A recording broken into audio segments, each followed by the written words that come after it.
Antes de haver luz artificial, a humanidade olhava para cima, por necessidade, para sobreviver. Os nossos ancestrais precisavam de entender a ordem por trás do caos.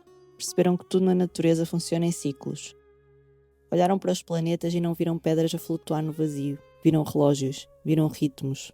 Hoje reduzimos a astrologia a previsões de revistas ou a desculpas para o nosso comportamento. Mas na nossa origem, a astrologia era outra coisa. Era a primeira linguagem psicológica do mundo. Uma forma de mapear o tempo, de antecipar crises, de entender os ciclos de colheita e da mente humana.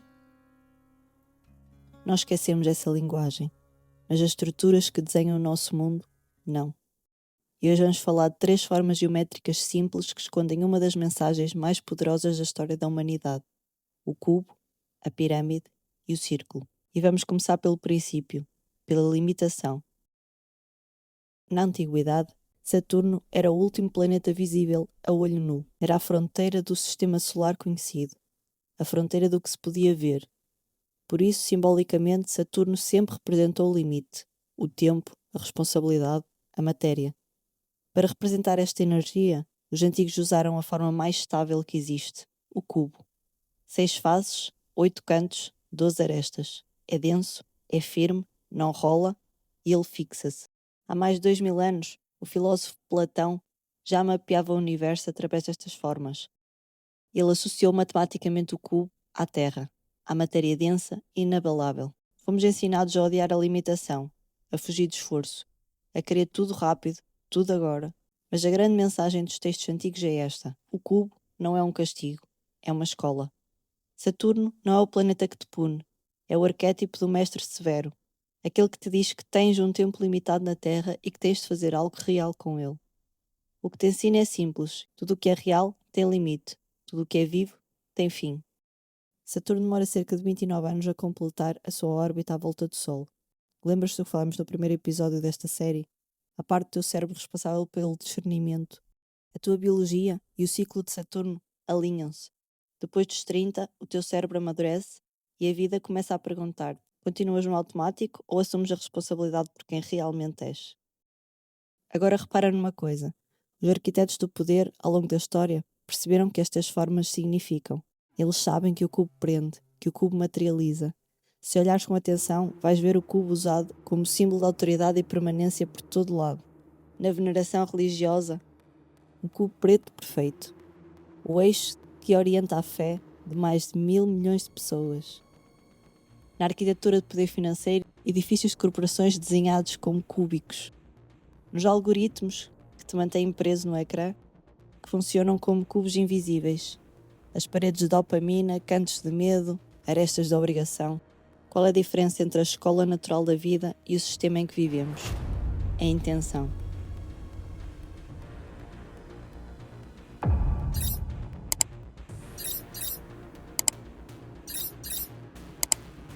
O sistema desenhou um cubo perfeito para ti e não inventaram isto ontem.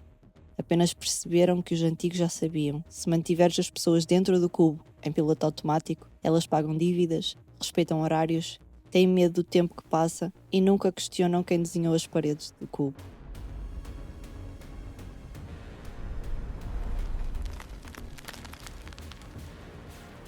Mas os grandes mestres, os filósofos e os místicos que deixaram o rastro na história ensinaram o oposto. Eles não te dizem para fugir do cubo, dizem para te tornares o mestre dele. Os antigos não olhavam apenas para Saturno. Se Saturno era o limite frio e o cubo, o Sol, era o centro oposto. O círculo, a luz, a consciência pura. E como é que vais do cubo até ao círculo? Através da pirâmide.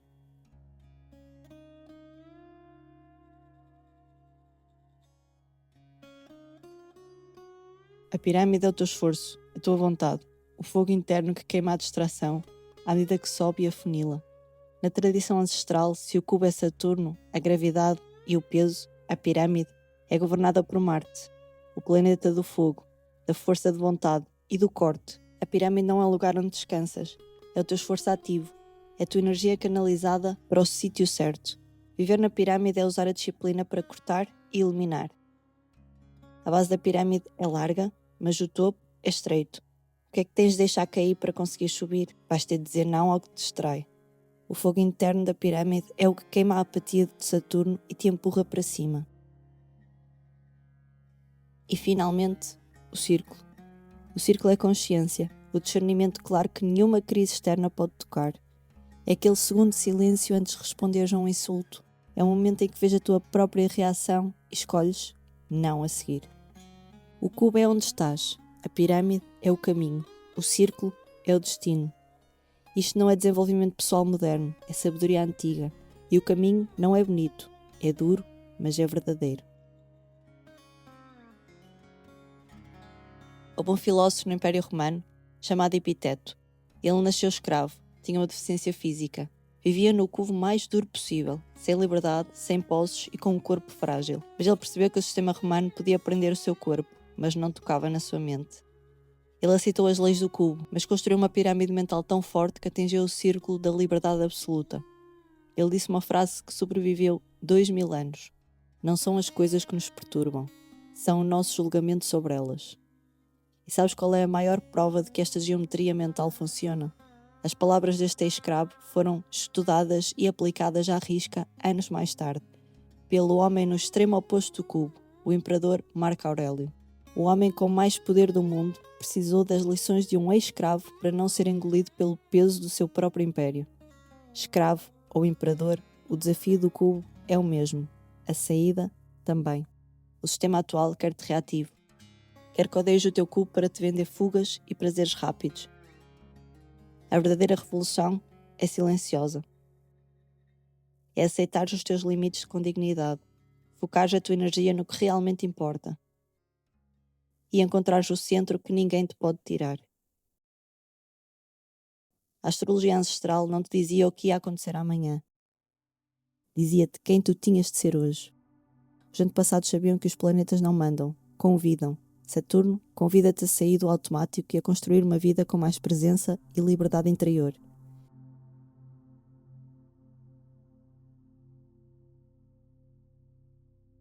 Este episódio não te dá poder, dá-te responsabilidade, porque quando entendes que o cubo não é prisão, deixas de precisar de alguém que te liberte. Se quiseres começar hoje, faz isto durante 7 dias. Pega num objeto cúbico pequeno, uma caixa, um dado ou uma pedra quadrada.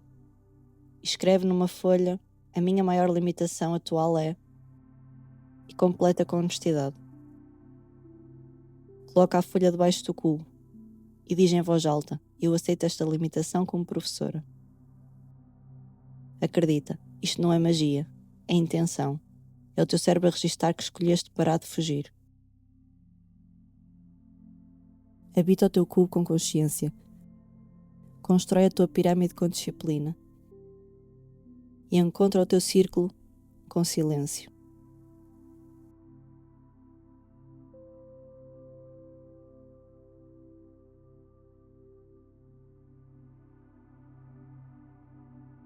Tudo começa dentro. Até ao próximo episódio. Obrigada.